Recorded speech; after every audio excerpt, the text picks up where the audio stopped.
মৃত ব্যক্তিটিকে দেখে কি মনে হচ্ছে তুই না?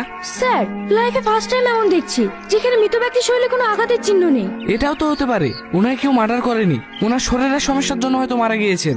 হতে পারে স্যার। স্যার, আমার মনে হয় দেহটিকে পোস্টমর্টমের জন্য পাঠিয়ে দিলে হয়তো কিছু জানা যেতে পারে। আমারও তাই মনে হচ্ছে। তুমি লাস্টে পোস্টমর্টমের জন্য পাঠিয়ে দেওয়ার ব্যবস্থা করো, আর যত দূরত্ব সম্ভব পরিবারের যতজন সদস্য রয়েছে তাদের সবার সাথে কন্ট্যাক্ট করো। Okay sir. আমি একটু আসছি।